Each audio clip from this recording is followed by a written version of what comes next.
Hey there everybody, Matt Carter here. And Jessica Carter from CarterMatt.com. This video is our Season 3, Episode 11 first viewing reaction for The Expanse. This is Fallen World, which that kind of feels like the title of like a sequel where you put like a colon and then it's like something colon Fallen World.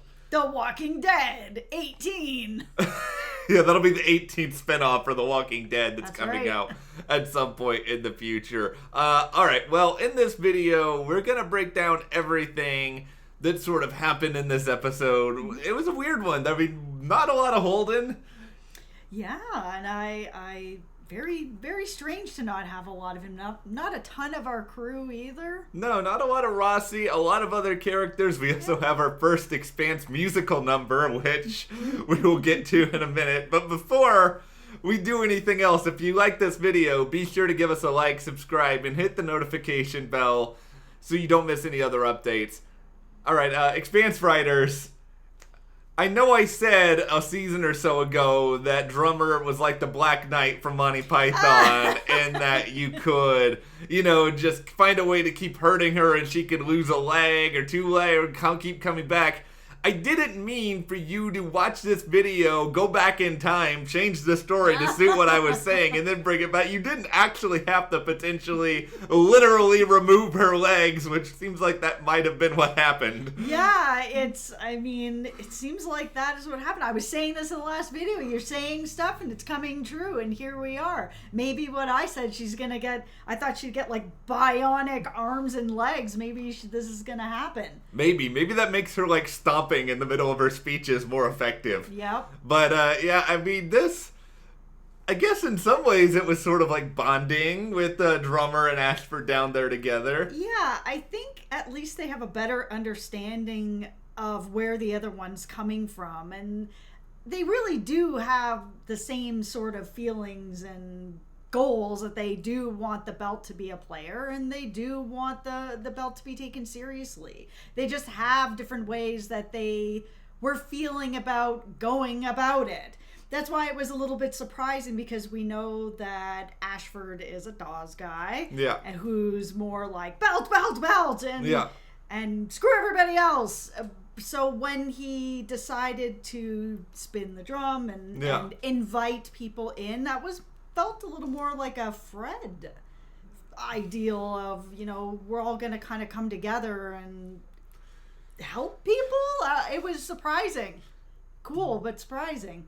Did you ever feel like when he said spin the drum that somebody was going to go for the drummer and just turn her around? No. Okay, it's my terrible joke of the video. But I know. But anyway, so yeah, I think that Ashford, I think desperate times call for desperate measures. I think he probably learned a little bit more about Drummer, saw things through her lens. And yeah, she was she was heroic. She wanted to find a way to help the two of them. She basically gave up her legs to get them out of there. Yeah, well, and at that point, I think she thought she might be giving up her life. Yeah. And even though we haven't exactly seen her come back, it feels very clear that she's still around. You guys aren't going to kill Drummer. No. No, you're not going to do that to us at this point. Yes, and even though Ashford's doing the right thing, you're just keeping the seat warm. You're not the captain. Yeah, Drummer is going to clearly come back, because I feel like having like whatever bionic stuff she gets after this, like that's just going to make her like even more captain material. Yeah, that's right. Because it's just going to be like, oh, you've done all this and you're still also awesome? Okay, well then, here you go. Here's the title. But I loved the singing. It was so strange and sort of off, but at the same time it was so fitting. It was like that was how they bonded together. Yeah, there was a lot about, for me, this between them was all the highlights of this episode. Seeing their differences, them coming together, the singing, them talking about the uniform and how Dawes wasn't down with it, and kind of how his ideals are, Ashford, and how he wanted to put his pride aside with the uniforms, and that they needed to come together to be able to kind of move forward together. Yeah, it was just an interesting sort of character study of here are two people who have had a lot of differences since they first kind of came together, here is a way, under the most extreme circumstances, obviously, to get the two Yeah. of them kind of back on the same page again. And maybe that's something they can sort of propel themselves for moving forward. But, I mean, there's obviously a lot of problems. A lot of problems here. How painful was it to watch that communicator get crushed? Oh, man. That was rough. That was rough. By the way, I guess the Nauvoo wanted to be prepared for everything. But, I mean, this is in the future. Can't you guys find more efficient, like, farming equipment than whatever it was that was down there? Yeah, I guess they wanted to sort of get back to the, salt of the earth. I feel like we can go down the street and get that from, like, the Tractor Supply store. Yes. But, yeah, I mean, They wanted to go back to simpler times. I guess so, and I guess that's what that was all about. But, yeah, it's also cost Drummer dearly at this point. But, at the moment, the ring, it does have a lot of power. I'm starting to really feel like that grenade attempt in the last episode was sort of just like an ant, like, trying to flick a rock at, like, a giant. And this is where we're sort of at the other side of it. Yeah, and everything's slowing down, that finding out that they basically have to be there for, it's going to take them 7 months to get out of this. Nobody seems, obviously there's no way to really prepare for this, but I don't think they were prepared for any of this, or, like, not even close. Somebody on the Rossi needs to, like, make a proto-molecule for dummies book and sort of release that just to give people basic information. And I feel like one of the things that's in there is don't try to directly attack it, because it never seems to end well for anyone. Yeah, no. I mean, now this seems to be the latest sort of defense mechanism that it has pulled in. It's sort of done its whole everyone is slow now. And yeah, now it's taking a long period of time for people to get anywhere. And of course, because everyone was moving at different speeds, like, I'm not going to pretend that I am a science expert, but I know enough that if things change drastically in speed and someone is going a very different speed, you're going to have a lot of chaos, and that's kind of what we end up seeing with everyone on the UNN ship. Yeah, and also it was cool to see Naomi's board catch on fire and how it was like balls of fire and everything moving in such a weird way. It was cool. I'm not going to pretend that I know anything about physics or anything like that. Just for me, visually, I really enjoyed that.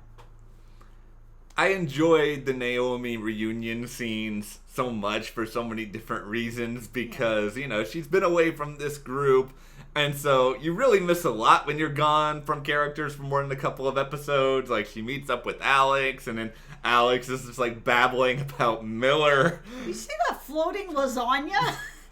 At least that's what I think it was. I think it was. Looked like it, because it was, at first I thought it was like tentacles or something, and then the more I looked at it, I'm like, that looks like a flattened out lasagna floating in the air. You know that was probably like somebody in production was like, wouldn't this be funny?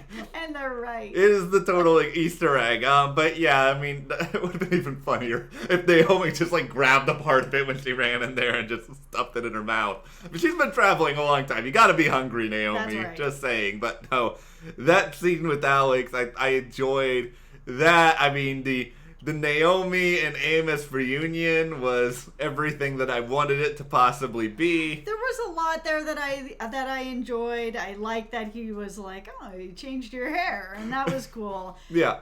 It felt a little bit hard to watch, like the big smile on her face when she saw that he was awake, and him asking, are you back to help or are you back to stay? And she's like, I'm back to stay. And he was like, okay.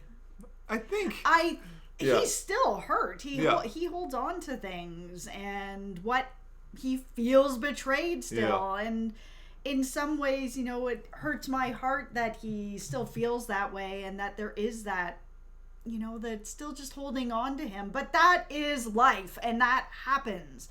Sometimes you break relationships and there is no mending them. And I'm not saying that there is no mending this. Yeah. I think there will be. But it was nice to see it's not just everybody being like, open arms, welcome back, everything's amazing. And maybe I'm reading that look that he gave wrong, but that's what I took from it, that it's glad you're back, but I'm still not over this yet. There's still more work to be done. to repair the relationship, and that's okay. And if I can sort of take that and add something to it as well, I would say there's also a component in here of, I'm afraid that you're going to leave me again. Absolutely. Because it's already happened once. I think he probably wants to be excited that she's back, but yeah, he is still hurt, like you said, and I think he's probably like, well, this could happen again, and then... Yeah, and her saying sometimes it takes you to go away to be able to appreciate what you have. That's absolutely true. She is right about that. But that doesn't mean that it doesn't hurt the people that got left behind while you're off trying to figure your stuff out. There's someone that is still left behind that's feeling that absence and that pain. And I think he's probably... All this is probably just made worse by the fact that Amos is probably also feeling the pain that Prax isn't there anymore, and so he's lost... We're all feeling that. Yeah, I know.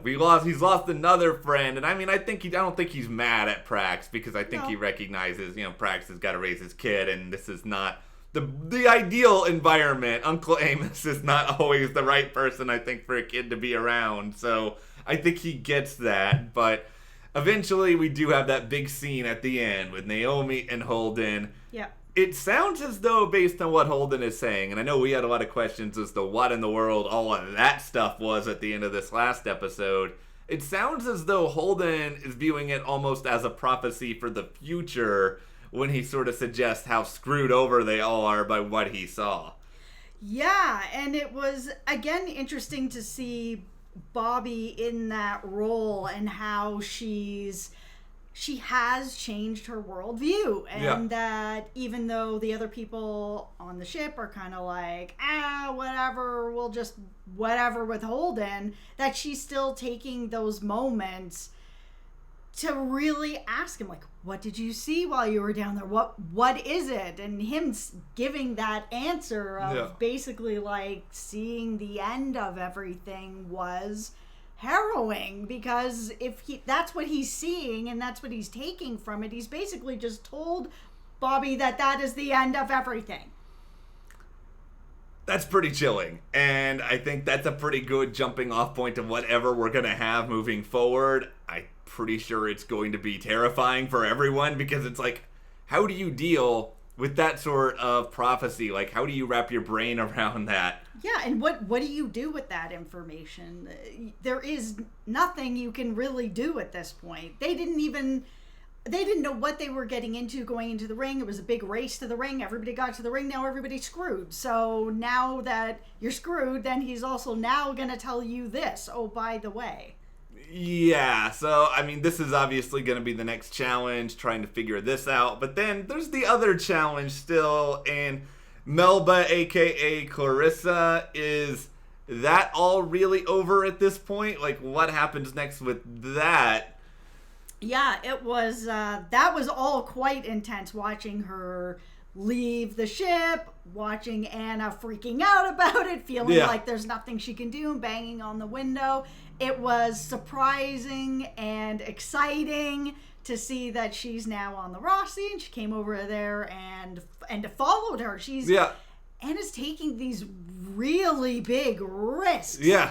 And it's a lot of fun to watch. I love the character and I love the actress, as I've said before, but it's cool to see all these different risks that she's taking, and this was a big one, and it paid off. She was able to stop Melba from killing Naomi. Yeah. And now there's a meeting of these characters. Yeah, and I still have other questions too. I mean, for example, how did Melba get, like, the abilities that she has? Like, that's still not entirely clear.